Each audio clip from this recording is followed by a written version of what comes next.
Hello and welcome to Mojo News. I'm Selby Stewart. Many of you may be aware of Antifa, an anti-fascist group that occupy the far left of the political spectrum. The group is known for a strong anti-capitalist stance and extreme protest tactics. One of Antifa Australia's most controversial former members joins us here today. Shayne Hunter, thanks for joining us. It's good to be here. How are you going? I'm going well, how are you? Yeah, I'm good, thank you. So before we get to when you leave the group, can you explain a bit about what Antifa Australia is? Yeah, Antifa Australia is a subset of the anarchist and communist movements that try to go after what they think are far right-wing forces in society and try and shut them down, so stop them from being able to publicly speak and organise meetings privately and organise on social media. So they're trying to disrupt that as much as possible. The only problem is that they subjectively define what's fascist. How do they try and shut those down? So the famous ones were the Reclaim Australia rallies. They were counter rallies with the idea of trying to, one, have a bigger presence to show that, you know, their views were more marginal than our views, as well as hopefully have enough numbers to be able to push through the police and I guess punish them physically by, you know, assaulting them or whatever. So how did you get from being a 15-year-old kid growing up in Brisbane, playing video games, to Antifa? Well, it's funny you mentioned video games, because Antifa is like role-playing a video game. I like to think of it as a form of unconscious cosplay, because you get seduced into this grand narrative that you think your actions are so important, that you're going to save humanity from the oppressive structures of capitalism and the patriarchy and the rising racism and the far right. But how did I get there? Well, I was worried about a Western intervention in Syria, and it encouraged me to go out to these rallies. And that's when I started to meet these radical left-wingers, because in my peer group, there wasn't many people interested in talking about this kind of stuff, but these radical leftists who, a lot of them were affiliated with Sydney Uni, were interested in having these discussions. So it made me feel, I guess it was a bit of a cathartic release to be able to talk to people my own age about that. And then over the process of maybe 6 months, I slowly went from, I guess, a more authentic version of myself to slowly wearing all black and then starting to think and speak in ideological terms. So within the organisation, I mean, it often appears quite decentralised. Is there a chain of command? They're decentralised in the same way that North Korea is a People's Democratic Republic. You know, they play all this lip service to like, oh, we're against hierarchy, we believe in democratic organising or whatever. But, you know, underneath that, what's really going on is it's just like a high school dynamic. So you've got like your cool kids at the top or whatever, and then it sort of trickles down. I know the group's quite steadfast since you've left that you never had any sort of leadership position or pivotal role. What was your role within Antifa? I was involved with maybe 2 other people of setting up Antifa Sydney, which was sort of a collective of these anarchists who were interested in doing this Antifa stuff. And yeah, I was involved in setting up the WordPress, which would comment on people who were believed to be right-wing activists. Some of the information isn't, you know, it's just slander, really. Some of it is accurate. And then, yeah, obviously the social media presence, but also organising some of the first protests against the far right that happened in Sydney.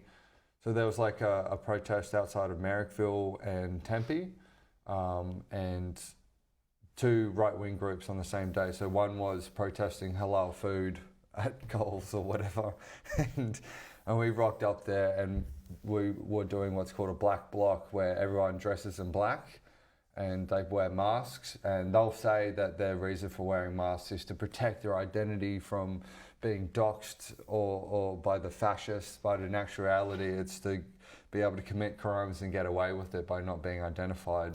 And so yeah, this black bloc kind of crowded around these far right-wing activists and managed to sort of, there was a physical confrontation with some of the activists and stuff, and then they ended up leaving, and then that black bloc of maybe 30 people marched on down to the Tempe headquarters and then started picketing outside. So I was involved in organising that. So what were you actually told to do if you encountered law enforcement or counter-protesters? What were we told to do? Yeah, we'll say on the ground, you're at a rally and you encounter law enforcement or a counter-protest.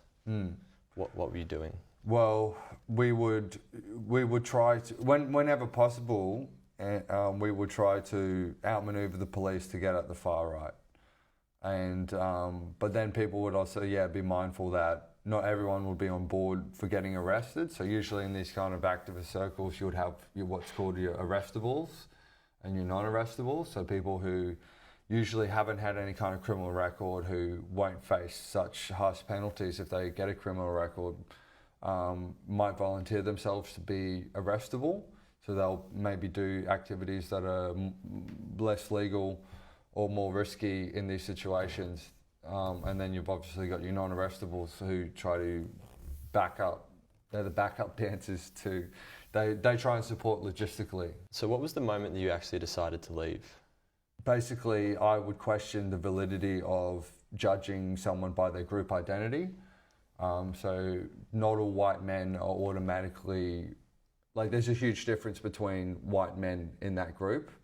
And so I did a video questioning the validity in that and suggesting a more nuanced view that, you know, not all white men have some unearned privilege and a lot of them could have had very hard lives, and that's worth acknowledging. And this was stuff that people would privately agree with me in this anarchist activist subculture. People would privately agree with me, and they would also talk about how people could get involved in like very petty disputes using this kind of language. And that was kind of like the last straw. I'd seen like a lot of crazy stuff up to this point, and a lot of like puritanical denouncement of people and like people being like socially shamed and sort of shunned and punished for these really minor you know, kind of thought crimes or politically incorrect infractions. It's interesting, so because you've referred to it before as a collective psychosis or pathological political tribalism. Yes. But it seems now you're saying that there are people within the group who disagree with the group as well. This is the amazing thing about, I guess, group dynamics or whatever. It's like these people, their identity is so hinged upon what the group thinks of them and their group membership that comes before their own logic or sanity, or because it's like they've slowly in order to gain group membership, they've had to give up the right of independent thinking and the ability to be honest. Like they've kind of traded that for group membership, so that they're first and foremost loyal to the group and loyal to the cause and not individuals. What do you fear would happen if a group like Antifa or extreme politics took over in Australia? Oh, we'd all die. It'd be like it would be starvation. I think what would happen is they can't distinguish between, say, the degree of meritocracy and institutions in society that may have elements of oppression and corruption, but they can't distinguish that with the good elements of any of those institutions. So they would want to rip them all down in the name of, like, you know, fighting against all the oppressive or corrupt elements. Sure. Here are a few incidents in Australia involving Antifa recently. So they mobilised about 100 supporters within an hour to shout down a speaking event involving Milo Yiannopoulos. They attacked Andrew Bolt with shaving cream and glitter, and they clashed at a halal food festival in Ascot Vale. I mean, to the average person, they might not see that as the actions of a dangerous group. Why do you think it is so dangerous? Why do I think it's dangerous? It's because they think they have the right to decide who and who doesn't get to speak. Andrew Bolt is like an avatar for tens of thousands of people in Australia, whether you agree with him or not. But when you decide that you can use violence against him, you're basically saying that those tens of thousands of people that think like Andrew Bolt, they all should be punched and beaten into shutting up. So they're not allowed to even voice their opinion because their opinion is wrong and our opinion is right. So that's a totalitarian mindset right there. That's how you get North Korea. That's how you get all that mad shit. You know, that's why I think it's dangerous. And the centre left, the people at Media Watch or whatever, don't seem to understand how dangerous the far left is. Well, I feel like the centre right understand Nazis are dangerous. A lot of your criticism is levelled at the extreme left. Why don't you criticise the extreme right to the same degree? Well, I feel like in a lot of the videos I've made, I've consistently drawn parallels between the far left and the far right. And, you know, I've talked about how seductive it is to say blame the Jews, and how structurally there's a very similar element to that in terms of the same way people would blame the patriarchy. You know, these sort of amorphous systems or whatever. So I feel that I have done a lot to criticise the far right. And I also feel like, you know, at universities across Australia, there's a lot of radical leftist thinking and groups involved in campuses, while I don't see very many like far right-wing groups involved in campuses. Just to put a flag there, when you put quotation marks over things like patriarchy and race, when you did it earlier over racism, is that because you think they're invalid, or? Well, I feel like it's not the whole story. I feel like when these radical leftists talk about, you know, they'll often go, oh, Australia's a... Well, first of all, they'll redefine what constitutes racism. So, for example, I don't know if you've heard of this term, but microaggressions. So the classical example of a microaggression will be a white person saying to a black person, where are you from? Oh, Sydney. Oh, where are you really from? And that automatically to them is an example of the person in the white group exerting their power and entitlement over the person in the oppressor group. So someone go, I know where you're really from, could actually be interested in they're not enacting some sort of power struggle between groups of oppressor and oppressed. So when I do quotation marks, what I'm doing is when they use these terms like racism and sexism, they've got a very different definition to the mainstream definition. But I feel like when a child, you know, starts crying or screams for attention, the parent turns around and pays attention. And I feel what these radical leftists do is when they use terms like racism and sexism, they're doing it because they know that these terms have social weight. Okay, so Monash University released a video that I know you saw. It was titled Change It, and it had a series of clips at protests and rallies. And the opening clip shows Richard Spencer, who's characterised in America as a white supremacist, being punched in the face.